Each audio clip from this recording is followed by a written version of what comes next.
ভৌতিক কথা পডকাস্টের 140 নম্বর এপিসোডে তোমাদের সকলকে স্বাগত। আজকে তোমাদের সঙ্গে কল রেকর্ডিংয়ে আছে সঙ্গীতা। সঙ্গীতা তার জীবনের একটা এক্সপিরিয়েন্স আমাদের সঙ্গে শেয়ার করেছে, অর্থাৎ তোমাদের সঙ্গে শেয়ার করবে। যেই ঘটনাটা শুনে তোমাদের গায়ের লোম দাঁড়িয়ে যেতে বাধ্য। দিল্লি রোডে ওকে একটা জিন আছড় করেছিল বা জিনের দৃষ্টি পড়েছিল। তারপরে তার বিহেভিয়ারে এমন চেঞ্জ আসে যেগুলো তোমরা ভাবতেও পারবে না। সে নিজের হাত কেটে নিজের রক্ত খেত। এরকম দারুণ কিছু ব্যাপার এই ঘটনার মধ্যে আছে যেগুলো তোমরা কল্পনাও করতে পারবে না। তো আমি আজকে আর একদমই কথা বাড়াবো না, তোমরা হেডফোনটা গুজে নাও, চুপটি করে বসে পড়ো। এখন আমরা পাড়ি দিতে চলেছি ভূতের রাজ্যে, যে রাজ্যে পাড়ি দিতে গেলে অবশ্যই আমাদের এই পরিবারে সাবস্ক্রাইব করে যুক্ত হয়ে যেতে হবে। হয়ে গেছে তো না? ঠিক আছে, চলো এবার আমরা শুরু করে দিই আজকের আরও একটি নতুন পডকাস্ট। হ্যালো সঙ্গীতা। হ্যাঁ। কেমন আছো বলো? হ্যাঁ, ভালো আছি।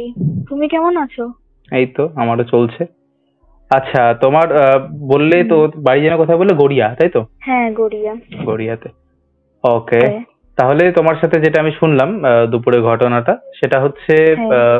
তোমাকে দিল্লি রোডে, দমদম দিল্লি রোডে তোমাকে কোনো একটা স্পিরিট বা হোয়াট এভার, যেগুলো আমাদের জগতের না, এই জগতের না, তোমাকে অ্যাট্রাক্ট করেছিল বা তোমাকে ধরেছিল।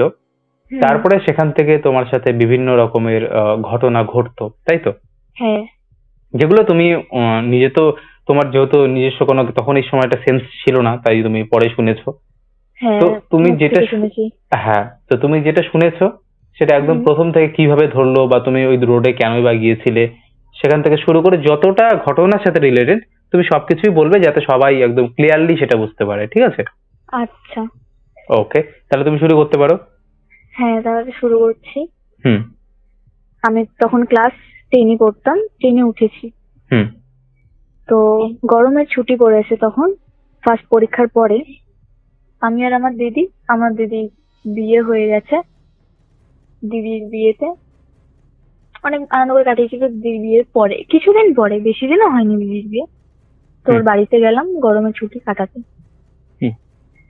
তো গেলাম, গিয়ে এখানে তো সেরকম একটা ঘুরতাম না, তাই দিদির বাড়ির ওখানে একটু গিয়ে ঘুরি। আমি, দিদি আর দিদির মামি শাশুড়ির মেয়ে, তিনজন প্রত্যেকদিন বিকেল বেলা করে ঘুরতে বেরাতাম। আচ্ছা। তো একদিন গেছিলাম দিল্লি রোডে। ওখানে দিল্লি রোড আছে, দিল্লি রোডে গেছিলাম ঘুরতে। তো ঘোরা হয়ে গেছে, বিকেল হয়ে গেছে, একটু একটু সন্ধ্যের দিকে একটা ছোট পাড়া আছে ওখানে, নামটা আমি অতটা জানি না, কিছু একটা পাড়া হবে, ছোট পাড়া। তো ওখানে ছোট গলিগালা আছে, মানে একটা 4 চাকা যাওয়ার মতো গলিগালা। তো ওরকম জায়গা থেকে আমরা যাচ্ছি, তখন জল জমেছিল, এরকমই বৃষ্টির টাইম ছিল, জল জমে গেছিল রাস্তাতে অনেকটা, মানে পুকুর আর রাস্তা পুরো সমান হয়ে গেছিল। তো আমরা তিনজন যাচ্ছি হেঁটে হেঁটে, যেতে যেতে পাশ থেকে একটা স্বর্গরথ গেল। স্বর্গরথটা এমন ভাবে গেল, পুরো আমার গায়ে ধাক্কা মেরে চলে গেল। তো সামনে দাঁড়ালো উনি, আমরাও গেলাম, গিয়ে বললাম যে একটু দেখে যেতে পারলেন না, এরকম লাগলো বৃষ্টির মধ্যে, তার মধ্যে জল ফল ছিটলো, লাগলো হাতে। তো উনি বলছে, তো তোমরা একটু দেখে যেতে পারতে না, রাস্তাটা দেখছো তো ছোট, তোমরা একটু সাইডে যেতে পারতে। আমরা বললাম যে আর সাইডে কত যাবো, এবার তো পুকুরে নেমে যাবো। তো এরকম কথা কাটাকাটি হতে হতে বাদ দিলাম। উনি চলে গেল, সামনে এগিয়ে গেল। আমরা হাঁটতে হাঁটতে একটু সামনে গেলাম, গিয়ে দেখলাম যে হ্যাঁ, একটা বাড়িতে কেউ মারা গেছে। তো সেই জন্য স্বর্গরথে যাচ্ছিল। তো একটু ভয় পেয়ে গেছিলাম আমি, কিন্তু অতটা কান দিইনি। বাড়ি চলে এসেছি, দিদির সাথে ঘুরে বাড়ি চলে এসেছি। বাড়ি এসে দিদির মতো রান্না করছে রাতের জন্য, আর আমি না ঘরে বসে আছি, ঘরে বসে ফোন ঘাঁটছি। ফোন ঘাঁটতে ঘাঁটতে হঠাৎ কি হলো আমি জানি না, ব্ল্যাঙ্ক, আমার মনে নেই। আমি শুনেছি মা বাবার মুখে, দিদির মুখে, আমি নাকি ওকে বলছি যে তুই লাইটটা অফ কর। আমি লাইটটা সহ্য করতে পারছি না, আমার লাইটটা চোখে লাগছে খুব, লাইটটা অফ করে দে। তো দিদি ভাবলো হয়তো বৃষ্টি পড়েছে, এবার গরম ফের পড়ছে, হয়তো সেই জন্য বলছে যে চোখে লাগছে। ঠিক আছে, বন্ধ করে দিয়েছে দিদি। দিদি বন্ধ করে দিয়ে রান্না করছে দিদির মতো। তো রান্না করছে, আমরা খেলাম দিলাম রাত্রেবেলা। খেয়ে দিয়ে তারপরের দিন সকাল, তারপরের দিনের কথা বলছি। সকালবেলা উঠলাম, উঠে দিদির সাথে ভালোভাবে কথা বলছিলাম। তো যখন সকালবেলা উঠেছিলাম আমি না বুঝতে পারছিলাম না যে আমার সাথে কি হচ্ছিল, কারণ আমি একটু আগে এখানে ছিলাম, এখন এখানে কি করছি, এখন এটা আমার সাথে কি হচ্ছে। মানে মাঝের টাইমটা তুমি একদম পুরো ভুলে গেছো আর কি, কি হচ্ছে হ্যাঁ, মাঝের বিষয়টা। টাইমটা পুরো ব্ল্যাঙ্ক, মানে আমার কিছু মনে নেই, জানি না যে কি হয়েছে আমার সাথে। তো এরকম হওয়ার পরে দিদি একদিন, মানে সেই দিনকারই দুপুরবেলা আমাকে বললে, ছোট তুই স্নান করে আয়, খেতে দেবো, রান্না হয়ে এসছে, স্নানটা করে। তো দিদি মাথায় তেল মাখিয়ে দেবে বললো, যে তুই আয় তেলটা মাখিয়ে দিচ্ছি তোর মাথায়। তেলটা হেয়ার অ্যান্ড কেয়ার তেলটা ছিল, আর গন্ধ তেল তো। এবার আমি হট করে ব্ল্যাঙ্ক হয়ে গেছি। আমি তখনই ওই যে বসে আছি, বসে থাকতে কথা শুনলাম দিদি, ব্ল্যাঙ্ক, আমি আর কিছু জানি না। তো তারপর দিদি নাকি তেলটা মাখাতে আমাকে যাচ্ছিল, আমি নাকি ছুটছিলাম ঘরে তেলটা মাখবো না বলে, যে না আমি তেলটা মাখবো না, তেলটা আমি গন্ধটা নিতে পারছি না, মানে তেলটা মাখবো না। তাও জোর জবরদস্তি দিদি মাখিয়ে দিয়েছে। মাখিয়ে দেওয়ার পরে আমি নাকি দিদিকে বলছিলাম যে দিদি আমি একা স্নান করবো না, আমি তোর সাথে স্নান করবো, আমি একা স্নান করবো না, আমি তোর সাথেই স্নান করবো, নাহলে আমি করবো না।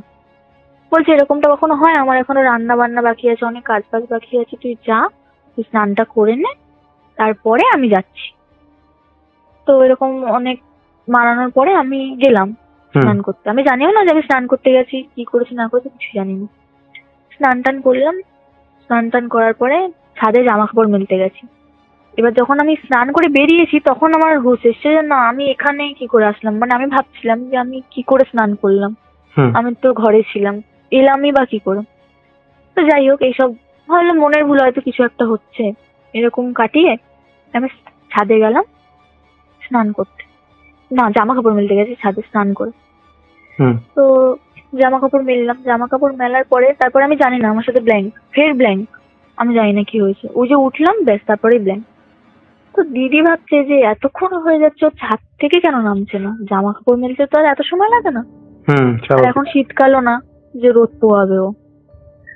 তো এবার দিদি ছাদে উঠেছে, ছাদে উঠে দেখছে আমার একটা পা বাইরে, একটা পা ছাদে। আই থিঙ্ক আমাকে ছাদ থেকে ফেলে দেওয়ার চেষ্টা করেছিল। তো দিদি আমার চুল ধরে, বাইরে একটা পা ছাদে বলতে মানে একটা পা ছাদে আর একটা পা বাইরের দিকে বাড়াচ্ছি, ছাদের বাইরের দিকে বাড়াচ্ছি আমি পড়বো বলে নিচে, মানে ছাদ থেকে ফেলে দেওয়ার মতো। আচ্ছা, মানে লাফ দেওয়ার মতন। হ্যাঁ, লাফ দেওয়ার মতো।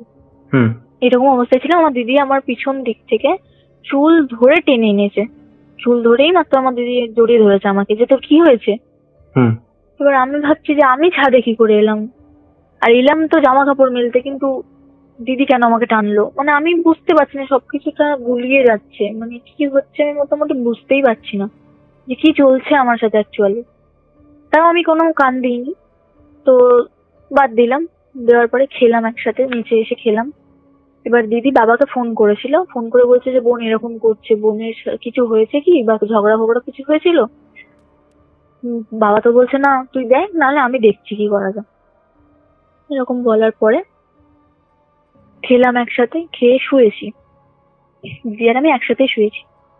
শুয়ে আছি, আমি ঘুমের মধ্যে দেখছি কোনো একটা কালো অন্ধকার টাইপের, মানে ছাওয়া, ছাওয়া না, কালো একটা ধোঁয়া টাইপের কেউ একজন আমার হাত ধরে টানছে, বলছে তুই চল আমার সাথে, আমি তোকে নিয়ে যাব, তুই আমার সাথে চল, এরকম ভাবে টানছে, মানে হাত ধরতে আসছে আমাকে। স্বাভাবিক আমি তো ভয় পাবোই। আর এতটাই ভয় পেয়ে গেছিলাম যে আমি চিল্লে উঠেছি, মানে শুয়েছিলাম, আমি উঠে গেছি। উঠে গিয়ে দিদিকে বলছি, দিদি তুই আমাকে ধর, না আমাকে নিয়ে চলে যাবে। দিদি বলছে তো কি হয়েছে, কি হয়েছে বল আমাকে, কি কে নিয়ে যাবে তোকে, কে আছে এখানে, তুই কি ঘুমিয়ে স্বপ্ন দেখছিলি, ভুল স্বপ্ন দেখেছিস হয়তো, ছাড় বাদ দে। আমি বলছি না দিদি আমি ভুল স্বপ্ন দেখিনি, এটা আমার সাথে সত্যি হচ্ছে, আমার সাথে কালকে থেকে এরকম হয়ে যাচ্ছে, কি হচ্ছে আমি নিজেও বুঝতে পারছি না। তার মধ্যে এরকম ঘুমের মধ্যে আমার হাত ধরে টানছে আমাকে নিয়ে যাবে বলে। ফের আমি শুয়েছি, শোয়ার পর সেই একই ঘটনা, সেই আমার হাত ধরে বলছে তুই চল আমার সাথে, আমি তোকে নিয়ে যাব আমার জগতে তোকে, এরকম বলছে। আমি না ফের এরকম ভয়ে না উঠে বসে গেছি। বসে গিয়ে না দিদি এত ভয় পেয়ে গেছে, দিদি আমাকে লাস্টে কোলের মধ্যে নিয়ে বলছে তোর কিচ্ছু হবে না, আমাদের ঘরে গোপাল আছে, বজরংবলী আছে, তোকে কেউ নিয়ে যেতে পারবে না, কিচ্ছু হবে না, তুই চুপচাপ আমার সাথে থাক, গোপাল আছে, কিচ্ছু হবে না। তো আমি বললাম তুই বুঝতে পারছিস না আমার সাথে কি হচ্ছে, আমি না কেঁদে ফেলেছি, এত ভয় পেয়ে গেছিলাম যে কেঁদে ফেলেছি আমি। দিদি বলছে আচ্ছা চুপ কর, কিচ্ছু হবে না। তো দিদি সন্ধ্যেবেলার টাইমে গোপাল ঠাকুরটাকে দিদির ঘরেতে নিয়ে আসে, দিদি শাশুড়ির ঘরে ঠাকুর ঘরটা। তো গোপাল ঠাকুর, শুধু গোপাল ঠাকুরটাকে তুলে নিয়ে দিদির ঘরে রাখে, শোকেসের উপরটায় রাখে। আর বজরংবলীর একটা ফটো ফ্রেম ছিল, ফটো ফ্রেমটাও একটা মানে ঘড়ি আছে, ঘড়ির পাশে রেখে দিয়েছিল আটকে। তো আমি সেটাও দেখতে পাচ্ছিলাম না। দিদি আমাকে জড়িয়ে ধরেই বসেছিল, আমার কোলে কোলে নিয়ে বসেছিল, তাও আমি সেই একই জিনিসটা ভয় পাচ্ছি। আমি জেগে আছি, আমি আমার জ্ঞানের মধ্যে আছি, হুঁশ আছে আমার, তখনও মানে কেউ একজন, আমি দেখতে পাচ্ছি, দিদি হয়তো দেখতে পাচ্ছি না, বাট আমি বুঝতে পারছি, আমি দেখতে পাচ্ছি যে কিছু একটা কালো টাইপের আকার আমার হাত ধরতে আসছে, যে চল তোকে আমি নিয়ে যাবো, সেই একই জিনিস আমার হাত ধরতে আসছে। স্বাভাবিক আমি ভয় পেয়ে যাচ্ছি বারবার, আমি তো দিদিকে ছাড়তে চাইছি না, আমি অটোমেটিকলি চেল্লাচ্ছি, দিদির শাশুড়ি, দিদির দেওর সবাই এসছে যে বাবা তোর কি হয়েছে বল। আমি বললাম এরকম এরকম ব্যাপার। সবাই মিলে আমাকে ঘিরে বসে আছে। বাবাকে ফোন করেছে দিদি যে বোন এরকম করছে, আমি কি করব। বলার পরে বলছে যে ঠিক আছে তুই বোনকে এখানে আনার ব্যবস্থা কর, নাহলে আমি দেখছি কি করা যায়। তো বলার পরে এরকম দিদি আমার গোপাল ঠাকুরটা আমার কোলের মধ্যে রেখে দেয়, মানে আমার কোলের মধ্যে ধরিয়ে দেয়। আমি না গোপাল ঠাকুরটাকেও ফেলে দিয়েছি, আর দিদিকে এত জোরে ধাক্কা মেরেছি, দিদির পুরো মাথা ঠুকে গেছে জানলাতে, জানলাতে ঠুকে গেছে, মাথা ব্যথা পুরো মানে ফেটে যাওয়ার অবস্থা এরকম। তাও দিদি কিছু এখন, হ্যাঁ ফুলে গেছে মাথা। তাও দিদি আমাকে একা ছাড়েনি, তাও আমাকে জড়িয়ে ধরেছিল, চেপে জড়িয়ে ধরেছিল যাতে আমার কিছু না হয়। তো হওয়ার পর এরকম যা হোক করে একটা দিন কেটে গেল, এরকম জ্বালাতে জ্বালাতে। সেম পরের দিনকারে একই জিনিসটাই আমি করছি। মানে আমার তখন সেই ঘুম থেকে উঠলাম, ঘুমাচ্ছিলাম, রাতে ঘুম থেকে সকালে উঠলাম, ঘুম থেকে উঠে ব্ল্যাঙ্ক, আমার কিছু মনে নেই। আমি নাকি এরকম করছিলাম যে আমি আমার বাড়িতে যাব, আমার বাড়িতে আমাকে দিয়ে আয়, এরকম করছিলাম, ভুলভাল জিনিস করছিলাম। একবার ঘুমাচ্ছিলাম, ঘুমাতে ঘুমাতে সেই একই জিনিস আমার হাত ধরতে আসছে, আমাকে নিয়ে যেতে আসছে, ভয় উঠে গেছে। এরকম করতে করতে পুরো বিকেলটা কাটালাম। রাত্রেবেলা না একদমই নাকি আমি থাকতে পারছি না, মানে ছিটকাচ্ছি ঘরের মধ্যে অটোমেটিকলি, দিদি ফিদি কাউকে গায়ে হাত দিতে দিচ্ছি না। তো দিদি বাবাকে ফোন করলো, বাবা বললো যে তুই ওলা বা উবের বুক করে বোনকে নিয়ে আয় এখানে, তারপরে আমি দেখছি। তো আমাদের এখানে একটা গুণিন আছে, তাকেও ডাকা হয়েছে। রাত্রেবেলা আমাকে নিয়ে আসে, কোনো রকমে নিয়ে আসে। আর আমি নাকি পুরো দমদম থেকে এখান পর্যন্ত মানে গড়িয়া পর্যন্ত আস্তে আস্তে নাকি একটাই কথা বলেছি যে তুই আমাকে কোথায় নিয়ে যাচ্ছিস, আমি আমার ছেলের কাছে যাব, আমার ছেলেকে আমি একা ছেড়ে আসতে পারছি না, আমার ছেলের কাছে আমাকে নিয়েছো, আমাকে নিয়ে যাস না কোথাও। এরকম বলতে বলতে পুরো গড়িয়া পর্যন্ত এসছি। আসার পরে যে একটা গুণিন ছিল, সেই গুণিনটা আমাকে দেখছে, দেখার পরে বলছে আচ্ছা এরকম ব্যাপার। তো বলে আমাকে ভালোভাবে জিজ্ঞেস করলো যে কেন তুই আছিস, কিসের জন্য এসছিস, কোন কারণে তুই এর শরীরে এসছিস, কেন চলে যা তাহলে এসছিস যখন। আমি নাকি বলছি আমি যাব না, আমার ছেলেকে দেখতে হবে, আমার ছেলের কাছে কেউ নেই, আমার ছেলেটা প্রচন্ড অসহায়, তাই আমি এর কাছে আছি, আমার ছেলেকে আমি দেখবো। তো এরকম বলছে, বলছে না হ্যাঁ দেখবি তো নিশ্চয়ই, কিন্তু এরকম ভাবে তো দেখা যায় না, তুই তো অন্য জগতে চলে গেছিস, তোর জগৎটা আলাদা, এই জগৎটা আলাদা, এই তো বাচ্চা মেয়ে, এর সাথে তুই এরকম করে কি পাবি। বলছে আমি কিছু পাই আর না পাই, আমি একে ছেড়ে যেতে পারবো না। তো এবার একটা আতর আছে, গন্ধ আতর, কিছু একটা আতর, আমি জানি না, আই থিঙ্ক কলমা পড়া আতর ওটা।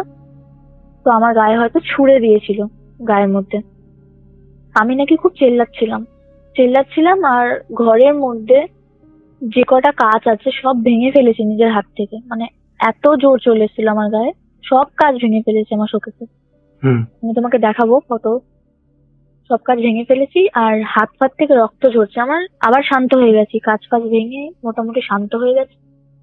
শান্ত হওয়ার পরে আমি বসে আছি, একটা কোণায় বসে আছি, ঘরের দরজা বন্ধ করে দিয়ে বাইরে চলে গেছে সবাই, বলছে ওকে দেখো কি করে। তো জানলা থেকে সবাই দেখছে ওই রক্তাক্ত অবস্থায় আমি আমার নিজের রক্তটা চেটে চেটে খাচ্ছি। আচ্ছা। মানে এই জিনিসটা কেউ দেখতে পাচ্ছে না, না আমার মা দেখতে পাচ্ছে না আমার বাবা দেখতে পাচ্ছে। যেহেতু মা বাবা তো এইসব জিনিস দেখতে পারে না, কারণ এরকম এটা অস্বাভাবিক একটা জিনিস, দেখতে পাচ্ছে না। রক্ত ঝরে যাচ্ছে, আমি খেয়েই যাচ্ছি, মানে চেটে চেটে নিজের রক্তটাই নিজে খেয়ে যাচ্ছি। আর বাপরে! দেয়ালে মানে দেয়ালে মাথা ঠুকছি, দেয়ালে সেই কাটা হাত, সেই রক্তাক্ত হাত আমি দেয়ালে ঠুকছি, নিজের মাথা ঠুকছি, একা একা ঘরের কোণে বসে চুল ফুল সামনে করে নাকি এরকম করছি। করার পরে যখন এক্সট্রিম লেভেলের হয়ে গেল, তখন গুণিনটা ঢুকেছে। ঢুকে বলছে, তুই এরকম কেন করছিস, কি চাইছিস তুই? বলছে, আমি একে নিয়ে যাব, আমি একে নিয়ে যাব, আমি যদি যাই তাহলে আমি একে কিন্তু নিয়ে যাবো, একে আমি রেখে যাবো না। বলছে, তুই একে নিয়ে গিয়ে কি করবি, তোর না তোর ছেলেকে দেখতে হবে, তাহলে একে নিয়ে গিয়ে কি করবি?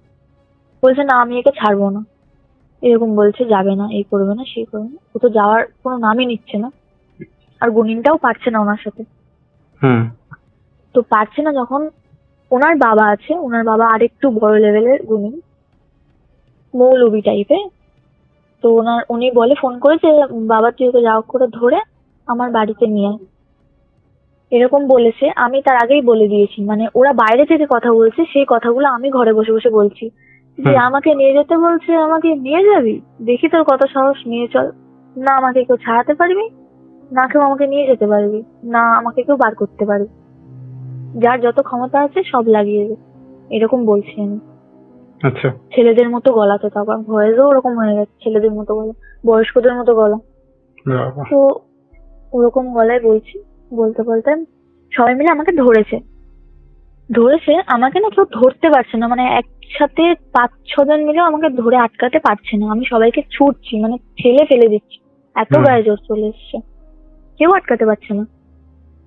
সেরকম করে কাটালাম। আমি যেতে চাইনি, আমাকে একটা তাবিজ দিয়ে, ওই গুনিনটা তাবিজ দিয়ে বললো, এর পরের দিন যদি কিছু হয় আমি আমার বাবার কাছে নিয়ে যাবো বলে উনি তাবিজটা দিয়ে আমাকে চলে গেল। তো হাতে তাবিজটা ছিল আমার। সেই দিন রাত্রেবেলা সবাই শুয়েছে, আমিও ঠিকঠাক ছিলাম, মোটামুটি ঠিকঠাক হয়ে গেছিলাম, শুয়েছি। শুয়ে থাকতে থাকতে আমি জানি না কিছু একটা হলো, মানে কিছু একটা আওয়াজ পেয়েছিলাম, আওয়াজ পাওয়ার পরে তারপরে ব্ল্যাঙ্ক। আমার হাত থেকে নাকি আমি মাদুলিটা খুলে বিছানায় রেখে দিয়ে চলে গেছি বাইরে। এবারে বাইরে যখন চলে গেছি তখন পাশে দেখছে যে বাবা, আমি নেই, বাবা আমাকে খুঁজছে যে মেয়ে কোথায় গেল। আমার ডাকনাম ছোট, বাড়িতে সবাই ছোট বলে ডাকে, সবাই মোটামুটি খোঁজাখুঁজি করছে, ছোট কোথায়, ছোট কোথায়। আমার সামনের বাড়ি, তার সামনের বাড়ির সামনে একটা কুয়ো আছে, ওই কুয়োর সামনে নাকি আমি বসেছিলাম আর বিড়বিড় করে কারোর সাথে একটা কথা বলছিলাম, খুবই বিড়বিড় শব্দ, মানে সে শব্দ শোনাই যাবে না, একদম আস্তে আস্তে কথা বলছিলাম। কার সাথে কথা বলছিলাম আমি তো জানি না, আমি নাকি কথা বলছিলাম এরকম।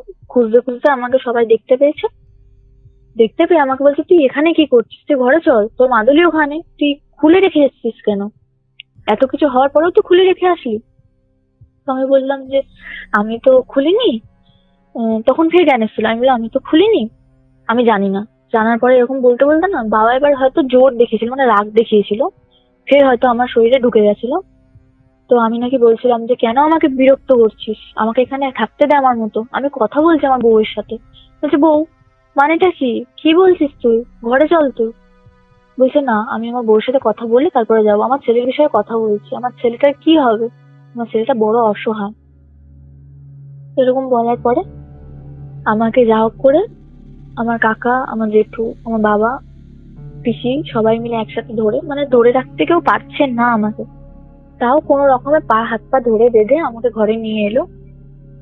নিয়ে এসে আমার হাত পা বেঁধে রাখে, বেঁধে রেখেছে। এবার অনেক ছটকাছটকি করছিলাম, তো কাটা জায়গা থেকে আবার রক্ত বেরোচ্ছে, হাতের দড়ি ছিঁড়ে ফেলেছি, ছিঁড়ে ফেলে সেই রক্ত আবার নিজেই খাচ্ছি, নিজের রক্ত, সেই একই জিনিস। হতে হতে আমাকে ফের এরকম দেখাতে আমার বাবা গুনিনকে আবার ফোন করে, গুনিনটা বলছে, তুমি আমার বাড়িতে নিয়ে আসো, ওকে যা হোক করে নিয়ে আসো। তো এরকম বলার পরে আমাকে কোনো রকমে গাড়ি করে বেঁধে বুঝে সবাই মিলে নিয়ে নিয়ে গেছে গুনিনটার বাড়িতে, রাজপুরের কোন জায়গাটা সেটা আমি বলতে পারছি না, কারণ তার পারমিশন নেওয়া হয়নি। তো রাজপুরের ওই জায়গাটাতে ওনার বাড়ি। আমি ওনার বাড়িতে গেছি। ওনার বাড়িটা হচ্ছে কেমন টাইপের বলবো, একটা স্কুলের মতো না, যেরকম বড় নিচটা এত বড় থাকে, 4-5টা রুম থাকে, উপর তলাটা এরকম স্কুল টাইপের পুরো, ঠিক আছে। উপরটা শুধু খোলা, নিচে ঘর আছে, ঘরে ওনার বউ বাচ্চা ওনার ফ্যামিলি থাকে। তো যে ঘরটা উনি ঝাড়ায় ওই ঘরটায় আমাকে নিয়ে যায়, নিয়ে গিয়ে আমাকে বসায়। আমি কোনো রকমেই বসতে পারছি না, মানে বসে থাকতেই পারছি না, প্রচন্ড চেপকাচ্ছি, মানে সব তছনছ করার মতো করছি আমি, মানে ছটফট করছে তাই তো? হ্যাঁ প্রচন্ড ছটফট করছি। ওনার ঘরেও অনেক কিছু ছিল, অনেক কিছু বোতল ফোতল রাখা ছিল, কাঁচের বোতল, কিছু একটা ওষুধ টাইপের, সেগুলো সব ফেলে দিয়েছি, ফেলে ভেঙে দিয়েছি। এত তছনছ করছে, আমাকে ধরে রাখতে পারছে না কেউ। উনি কলমা টাইপ কিছু পড়ছিল, তাও নাকি কিচ্ছু হচ্ছিল না। আমাকে এবারে অনেক কষ্ট করে থামিয়ে দাঁড় করিয়েছে, গায়ে একটা কিছু দিয়ে আমাকে দাঁড় করিয়েছে।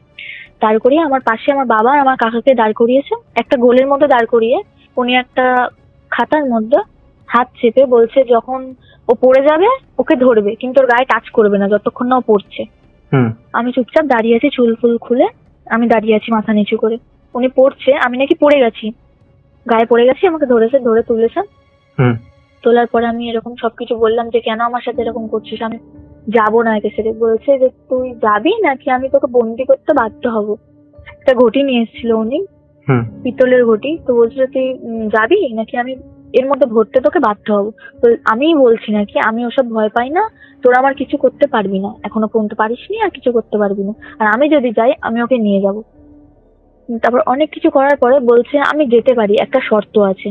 তখন গুরিনটা বলছে কি শর্ত বল, তো সব শর্ত মান্য।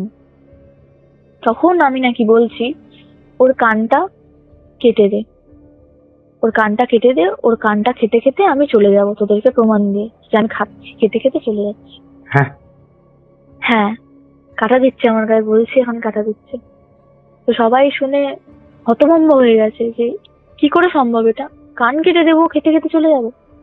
বলছে তাহলে তো সেই একই জিনিস হলো, তুই ওকে নিয়ে যাওয়া যা, ও তো কান কেটে দিলেও তো মারা যাবে, এটা আমি পারবো না করতে, তুই কিছু করবি না তো, তুই যাবি না, তাহলে আমাকে অন্য ব্যবস্থা নিতেই হবে। তো এরকম বলার পরে কোন একটা কলমা পড়ছিল, কলমা পড়তে পড়তে আমি নাকি চুপচাপ বসেছিলাম একটা জায়গায়। ওনার কলমাটাও আমি এক কান দিয়ে ঢুকাচ্ছি, এক কান দিয়ে বার করে দিচ্ছি, কিছু হচ্ছে না দেখে লাস্টে আমাকে মানে পুরো আমার জামা প্যান্ট সব খোলালো, খুলিয়ে আমার মাথা থেকে পুরো পা পর্যন্ত কিছু একটা ঢেলে দিয়েছিল, গন্ধ জাতীয় কিছু, আমি জানি না, আতর বা কিছু একটা হবে, গন্ধ জাতীয় জল ঢেলে দিয়ে ওনার একটা বারান্দা আছে, মানে স্কুল ঘর টাইপের বলছিলাম না, বারান্দা আছে অনেক বড়।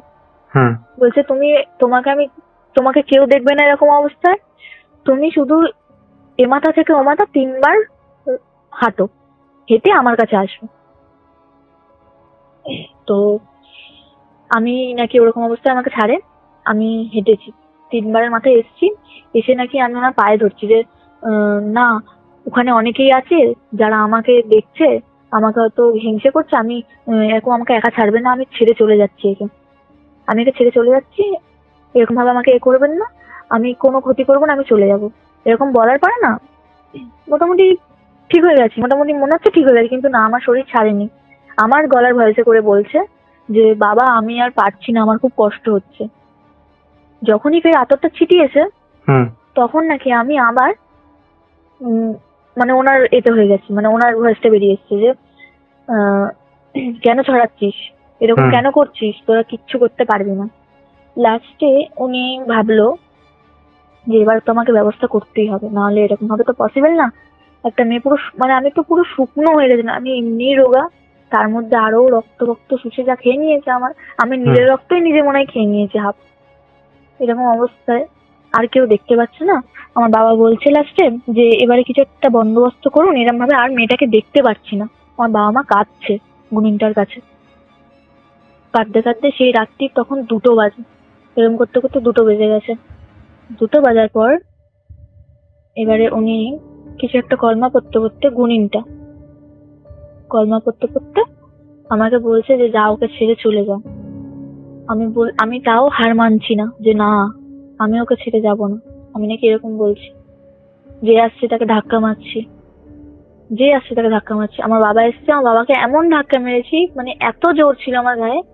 তো দেওয়াল ছিল, দরজার ওখানে দেওয়ালের ওখানে মাথা ঢুকে গেছে বাবা, মাথা ঢুকে কি না বাবার মাথা ফেটে গেছে, বাবার মাথা ফেটে গেছে আর আমি হাসছি, বাজে হাসছি, মানে বিচ্ছিরি টাইপের হাসছি, মানে অতিরিক্ত জোরে জোরে হাহা করে হাসে না সেরকম ভাবে হাসছি, মানে খুব মজা পেলে যেরকম হয় না, যে ওর মাথা ফাটিয়ে দিয়েছে রক্ত বেরোচ্ছে, আমি আরো হাসছি।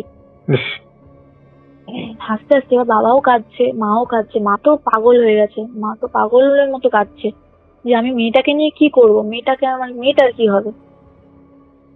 তাও বাবা চিন্তা করেনি, যা হোক করে বাবার রক্ত ফক্ত মোছালো, মোছানোর পরে বাবাকে বসালো, যে যে একটা রুমালের মধ্যে রক্ত মুছিয়েছিল বাবার, ঠিক আছে, একটা কাপড় ছেঁড়া টাইপের, রুমাল না কাপড় ছেঁড়া, সেই কাপড় ছেঁড়াটা নাকি আমি নিয়ে নিয়েছি, ওদের কথার মাঝখানে ঠিক নিয়ে নিয়েছি, যেভাবে হোক নিয়ে নিয়েছি ঠিক, নিয়ে নাকি আমি ওটার গন্ধ শুকছি আর মানে বলছি মানে এরকম একটা সুস্বাদু জিনিস হলে যেরকম শান্তি হয় না, মানে একটা শান্তির জন্য যেরকম মানুষ বলে মানে কত সুন্দর বিষয়টা, একটা কি একটা পেয়ে গেলাম বিষয়টা, হ্যাঁ কি একটা পেয়ে গেলাম, এরকম নাকি করছি। আর ওই রুমালটাই নাকি আমি চাচ্ছি, যেটুকানি আর কি মুখে আসে সেটুকানি নাকি চাচ্ছি, ধীরে ধীরে মুখ ফুক নাকি রক্ত হয়ে গেছে আমার।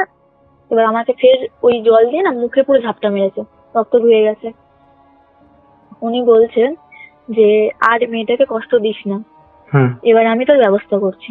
বলার পরে তো উনি কিছু একটা কর্ম করতে করতে আমার মানে আমার আমার হাত ধরেছিল, হাত ধরতে ধরতে আমার হাত ধরে কর্মটা পড়ছিল, পড়তে পড়তে নাকি আমার শরীর থেকে নাকি বের করতেই পারছে না কোনো রকম, যাই হোক করে নিক আমার শরীর থেকে বার করতে পারছে না, উনি বার হচ্ছে না,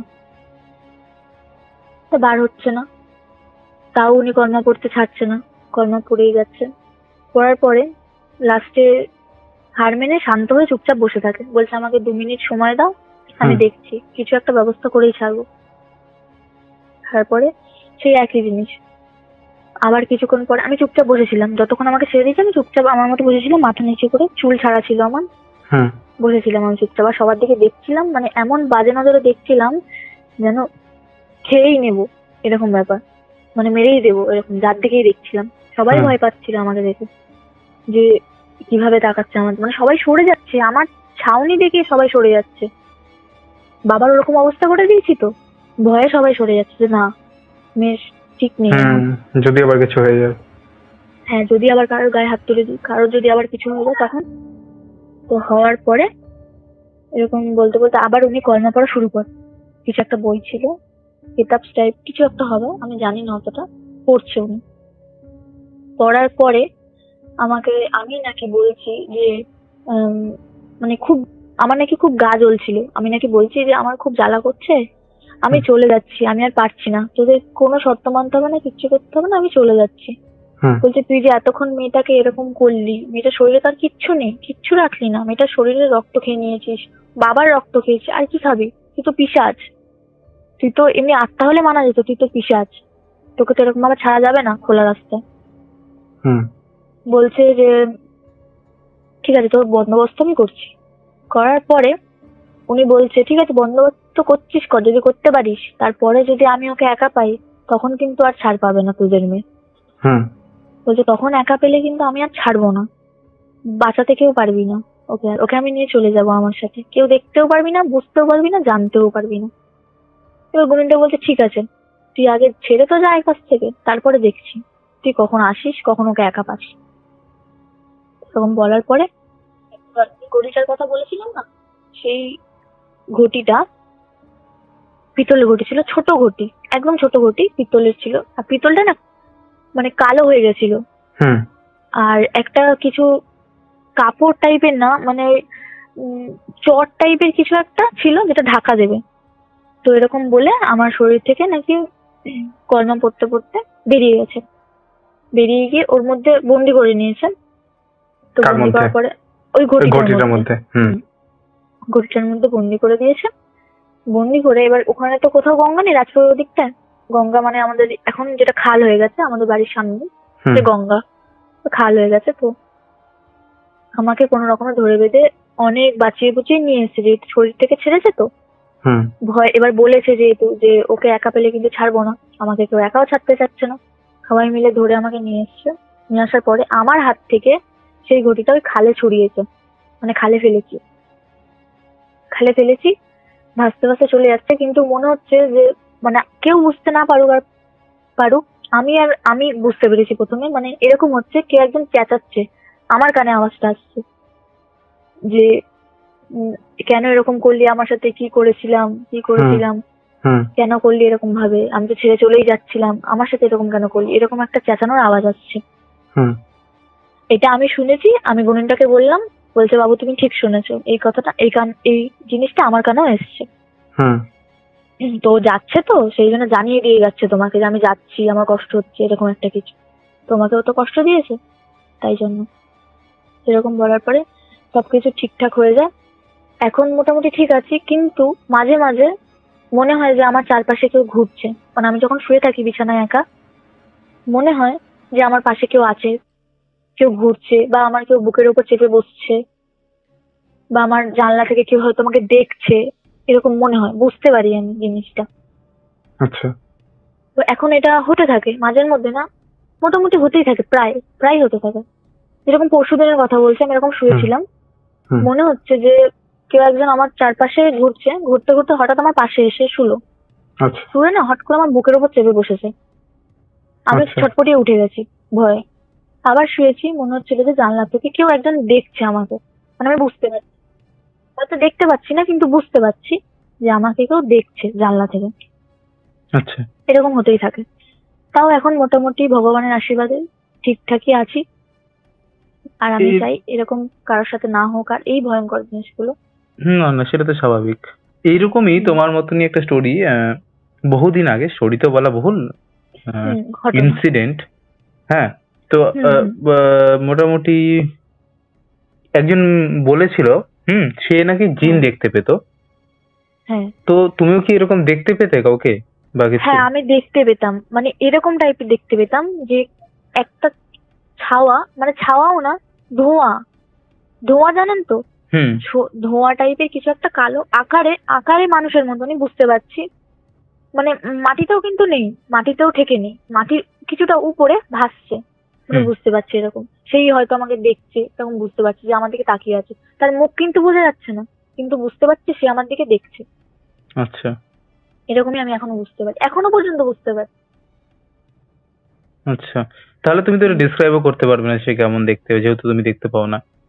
তো সেই মেয়েটা যেটা বলেছিল না, সে দেখতে পেতো, তার মাথার কাছে এসে দাঁড়িয়ে থাকতো। সে যখন বিছানায় মানে হয়তো রাত্রিবেলা খাওয়া দাওয়া করে জাস্ট বিছানায় শুয়েছে, ও দেখতে পাচ্ছে। মানে জাস্ট কখন হতো বলতো, মানে কেবল মানে চোখটা বন্ধ হয়ে ও কেবল আস্তে আস্তে মানে তন্দ্রাচ্ছন্ন যখন হয় আর কি, তখন ও ঠিক বুঝতে এই পারতো। জিনিসটাই আমার সাথে হয়, যখন সবে চোখটা লাগছে ঘুমে, ঠিক তখনই আমি বুঝতে পারি যে না, কেউ ঘুরছে, কেউ একজন দেখছে আমাকে। ও বলেছিল ওরও সেম হতো। তো সেই মেয়েটার সাথে আমার ওই স্টোরিতে যেটা বলেছিল না, যে ও স্টোরিটা যখন শেষ করে তখন ও বললো যে দাদা আমি জানি না আমার কি হবে, আহ, মনে হয় আমি বাঁচবো না, কারণ ওর সাথে একদম এক্সট্রিম লেভেলে হয়ে গিয়েছিল। মানে আমার এখনো খুব খারাপ লাগে। সেই মেয়েটার সাথে আমি প্রচুরবার, ওর নাম্বারও আমি সেভ করে নিয়েছিলাম ওর কথা শোনার পর, যে আমি পরে কন্ট্যাক্ট করব কি হলো না হলো। বাট তুমি বিশ্বাস করো, আমি এখনো পর্যন্ত মেয়েটাকে আমি মাসে একবার হলেও সেই নাম্বারে কল করি, এখনো পর্যন্ত ওই যে আমাকে স্টোরি বলেছে তারপরে আর সুইচটা অন হয়নি। Switch off? হ্যাঁ, মানে আমি অবাক যে আদতে তার কিছু হলো না কি হয়েছে, তারপরে কি হলো, মেয়েটা আদৌ ঠিক আছে নাকি।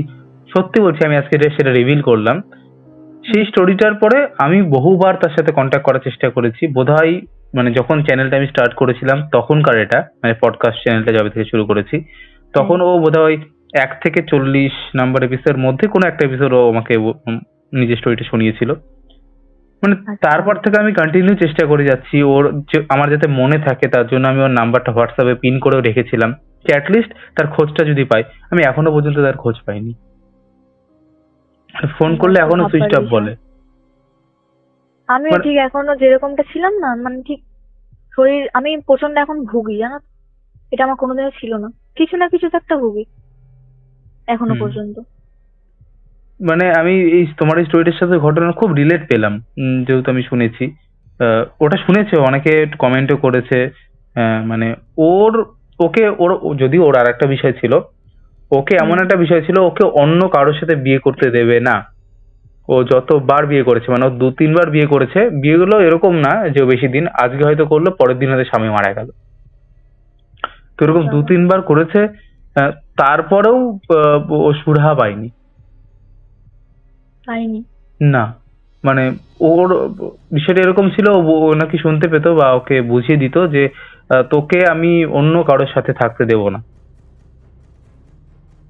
মানে খুব অন্যরকম একটা ঘটনা ছিল। তো আজ পর্যন্ত খুব খারাপ লাগে, এখনো পর্যন্ত আমি মেয়েটার কোনো খোঁজ পেলাম না। আমি মাঝে মধ্যেই ফোন করি, বাট এখনো ওই সুইচ অফ সুইচ অফ। আমারও শুনে খারাপ লাগলো যে কি হয়েছে না হয়েছে। সেটাই মানে খুব খারাপ বিষয়। হুম, যতদূর সম্ভব ওটা মনে হয় 16 নম্বর এপিসোড কিছু একটা ছিল হয়তো। সে দেখবো তাহলে। হুম। তো তোমার এই স্টোরিটা ওইরকম টাইপেরই আমার মনে হলো। আচ্ছা, তোমার এটা কবে হয়েছে গো, মানে সালটা আমার বলতে এটা পারবে? সালটা 2021। 21? আচ্ছা, তাহলে খুব বেশি দিনের না।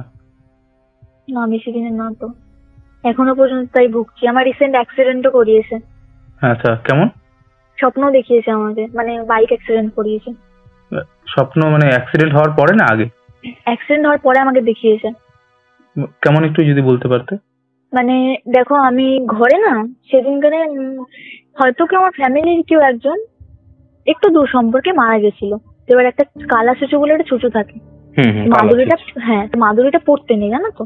হুম আমি হুম তাবিজটা খুলে দিয়ে গেছিলাম ঠাকুরের ঘরে, আমি খুলে দিয়ে গেছিলাম। এবার আমি, বন্ধু বান্ধব আছে, ঘুরি টুরি আড্ডা মারি, ঠিক আছে, কিন্তু আমার বন্ধু বান্ধবরা ওরকম স্ট্রিট রাইডার না যে বিচ্ছিরি ভাবে গাড়ি চালাবে বা পড়ে যাবে। আমার মা ভরসা করেই কিন্তু ওর কাছে পাঠায়। এবার বাইকও ছিল না, স্কুটি ছিল। হুম। এবারে সে কিভাবে অ্যাক্সিডেন্ট করেছে নিজেও জানে না। মানে বলছে তার নাকি বলছে সে, তার নাকি মনে হচ্ছে কেউ হ্যান্ডেলটা ঘুরিয়ে দিয়েছে, সে কিছু করেনি। তো হ্যান্ডেলটা পুরো বাদিক থেকে পিছন দিকে ঘুরিয়ে দিয়েছে, এরকম নাকি ফেলে দিয়েছে। তারপরের দিন আমাকে স্বপ্ন দেখাচ্ছে যে বলেছিলাম যেদিন তোকে একা পাবো সেদিন নিয়ে যাওয়ার চেষ্টা করবো, কিন্তু তুই এবারেও বেঁচে গেলি। বাপরে, তো ডেঞ্জারাস, এটা তো মানে লাইফ থ্রেটিং একটা বিষয়, তুমি এটার ব্যবস্থা করো। হ্যাঁ, এটার ব্যবস্থা করেছি, ফের মাদুলিটা মানে চেঞ্জ করেছি, আর একটু হার্ড লেভেলের করিয়েছি। না না না, আমি সেটা বলছি না, মানে মাদুলি থাকলে তুমি ঠিক থাকবে, তা বাদে ঠিক থাকবে না, এটা খুব মানে ভাবনার বিষয়। এটার আর কোনো উপায় আজ পর্যন্ত পাইনি গো। এটা বলেছে যে মাদুলি ছাড়, ও বলে গেছিল না যে যেদিন একা পাবো, যেদিন ভাবে তোকে পাবো না সেদিন তোকে ছাড়বো না, কেউ বাঁচাতে পারবে না। তো সেরকম মাদুলি ছাড়া আমি চলতে পারবো না, হয়তো কোনোদিনও পারবো না। আর সেই অ্যাক্সিডেন্টের জন্য দাদা আমি কি বলবো, এখনো পর্যন্ত আমার নাকের নার্ভ আর মুখের যে স্বাদ, হুম। সেই নার্ভ ছিঁড়ে গেছে। আমি এখনো পর্যন্ত গন্ধ পাই না, মুখে স্বাদও পাই না যে কি খাচ্ছি। এ বাবা। এখনো চলছে এইরকম। হুম। না, হুম। এগুলো খুব বাজে একটা বিষয়। ওই মেয়েটা তো রীতিমতো কেঁদে ফেলেছিল, মানে পডকাস্টে কেউ যদি সুরাহা দিতে পারে। আমি চেষ্টা করেছি, সত্যি কথা বলতে ওর জন্য চেষ্টা করেছিলাম আমি এদিক ওদিক খোঁজ লাগানোর, কারণ এখনকার দিনে তো হ্যাঁ, চারিদিকে সব ফ্রডে ভর্তি, তুমি কাকে বিশ্বাস করবে, ফার্স্ট হ্যাঁ, কথা। এটাই হচ্ছে কথা। হুম। আর তার থেকে বড় কথা, মানে হুম। ওর এতটা কষ্ট লেগেছিল না পডকাস্ট, ওর মানে রেকর্ডিং চলাকালীন ওর মানে ও কাঁদছিল, মানে এতটাই কষ্টের। তুমি শুনলে হয়তো বুঝবে, ওটা বোধহয় 16 নম্বর এপিসোড যতদূর মনে পড়ছে, ওটাই যদি হয়ে থাকে। হুম শুনবো তাহলে, শুনে দেখবো। হুম। তাহলে তুমি হ্যাঁ, এটা একটা ব্যবস্থা করো, আমার মনে হয় এইভাবে এটা এটার নিয়ে। ব্যবস্থা অনেক করার চেষ্টা করছি দাদা, কিন্তু কোথাও উপায় খুঁজে পাচ্ছি না। তাহলে ডাক্তার, তোমার সাথে বদ্যি, শুধু গুণি এইটা না, সবকিছু। তাহলে তোমার সাথে আমারও যা আমি যে শুনে বুঝলাম, তোমার সাথে এটা কন্টিনিউ চলছেই, মানে কিছু না হ্যাঁ, কিছু এখনো দিনে চলছে। বা সপ্তাহে বা 2 দিন অন্তর অন্তর চলেই কিছু না চলে। কিছু। চলতেই আছে এখনো। তুমি কি গ্রামের দিকে থাকো না একটু শহরের দিকে? না, শহরের দিকে থাকি, পুরো প্রপার গড়িয়া তো কলকাতা। শহর, গড়িয়া তো শহর পুরো, মানে ওটাই বলছি। হুম। তাও একবার জাস্ট আস্ক করলাম আর কি। পুরো কবি নজরুল যে মেট্রো স্টেশন, পুরো মেট্রো স্টেশনের একদম একটু এগিয়ে এলেই আমি থাকি। হুম। তো যাই হোক, হ্যাঁ। কি বলবো, শুনে খুব খারাপই লাগলো। সাবধানে থেকো, এটাই বলবো। আর আমি নিজেই এখন সাবধানে থাকি ভয়ে। হুম। আর তুমি তো বললেই তোমার মারও স্টোরি আছে, যেটা তুমি আমাকে, হ্যাঁ, যদিও আমি শুনে নিয়েছি অলরেডি, সেটা হ্যাঁ, তাহলে আমরা অন্য একদিন তাহলে বসবো, ঠিক আছে? হ্যাঁ, হ্যাঁ, হ্যাঁ। ঠিক আছে, তাহলে ভালো থেকো। হ্যাঁ। হ্যাঁ, তুমিও ভালো থেকো, ভালো লাগলো তোমার সাথে কথা বলে। Thank you thank you. ঠিক আছে, হুম। তাহলে শেষ করছি। হ্যাঁ, হ্যাঁ। ওকে ওকে। হুম। তো এই ছিল আজকের পডকাস্ট। আশা করছি তোমাদের ভালো লেগেছে। কেমন লেগেছে তোমরা অবশ্যই সেটা কমেন্ট করে জানিয়ে দাও। তোমাদের মধ্যে এখনও যারা এই পরিবারে যুক্ত হওনি তারা যুক্ত হয়ে যাও। তোমরাও যদি এরকম ঘটনা এই পরিবারের সাথে শেয়ার করতে চাও তাহলে আমাদের সাথে কন্ট্যাক্ট করতে পারো। আমাদের সাথে কন্ট্যাক্ট করা একদম ইজি। আমাদের হোয়াটসঅ্যাপ নাম্বার থেকে শুরু করে সমস্ত সোশ্যাল মিডিয়ার লিঙ্ক তোমরা ডেসক্রিপশান সেকশানে পেয়ে যাবে। তো আর দেরি কিসের, তাড়াতাড়ি কন্ট্যাক্ট করে নাও। চলো আজকের মতন এখানেই শেষ করছি। আবার দেখা হবে নতুন কোনো ঘটনা নিয়ে।